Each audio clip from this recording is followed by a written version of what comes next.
Bagaimana hukumnya zikir memakai tasbih?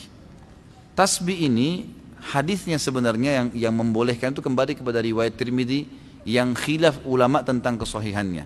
Umumnya ulama ada yang mendhaifkan riwayat ini. Umumnya ulama mendhaifkan riwayat ini tentang waktu Nabi SAW menuju ke masjid, kemudian menemui Ummu Salamah yang sedang berzikir sambil menghitung batu, gitu kan? Setelah itu Nabi SAW pulang dari masjid menemui Ummu Salamah masih memakai batu, subhanallah, alhamdulillah, sambil hitung dengan batu.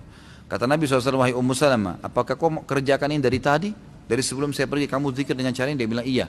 Kata Nabi SAW, saya sudah membaca zikir yang mengalahkan jumlah pahala zikirmu dengan cara saya membaca, misal habis subhanallah baca ada khalqihi wa ridha nafsihi wa zinata arsy wa midada kalimati, sejumlah makhluknya Allah. Jadi bilang subhanallah ada khalqi, sejumlah makhluknya, wa ridha nafsi, sampai dia ridho dengan dirinya sendiri Allah SWT, wa zinata arsy, sebanyak jumlah perhiasan singgasananya, wa midada kalimati, juga sebanyak jumlah kalimat-kalimatnya.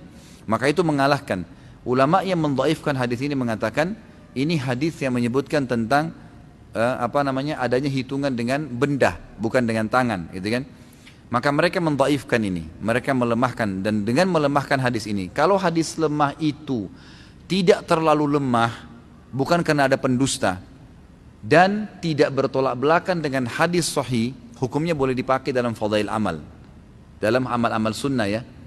Tapi ternyata pendapat pertama mengatakan ada hadis Nabi yang diriwayatkan Imam Bukhari berbunyi, tangan jari yang dipakai bertasbih itu akan menjadi saksi hari kiamat, menjadi saksi pada hari kiamat. Maka pendapat pertama mengatakan, maka kalau dipertemukan antara hadis ini yang sahih, tasbih berhitung dengan jari menjadi saksi hari kiamat, dan ini Ummu Salamah menggunakan batu sementara hadisnya lemah, maka didahulukan yang ini, otomatis kan gitu. Maka mereka mengatakan ini lemah, tertolak dengan hadis sahih, maka itu adalah perbuatan yang bid'ah, gitu kan? Tidak dibolehkan. Pendapat kedua mengatakan tidak bentrok antara hadis pertama dengan hadis kedua, tidak bentrok, karena hadis pertama hanya menjelaskan perilaku Ummu Salamah yang menggunakan batu. Hadis kedua menyebutkan tentang lebih baiknya kalau menggunakan jari. Kalau dilihat ini tidak ada bentrok menurut pendapat ulama yang kedua, maka lebih afdal menggunakan jari, tapi tidak disalahkan kalau menggunakan tasbih, seperti itu. Nah ini saya sudah berikan kepada anda tentang masalah khilaf ulama. Itu dilihat kondisional.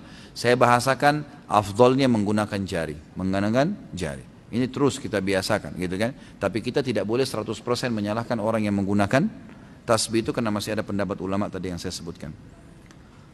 Kalau memang bid'ah, kenapa di Mekah dari Madinah banyak sekali dijual tasbih? Terus tujuan mereka jual tasbih untuk digunakan sebagai alat apa? Bukankah tolong-menolong dalam keburukan dilarang? Tenang akhi, jangan vonis.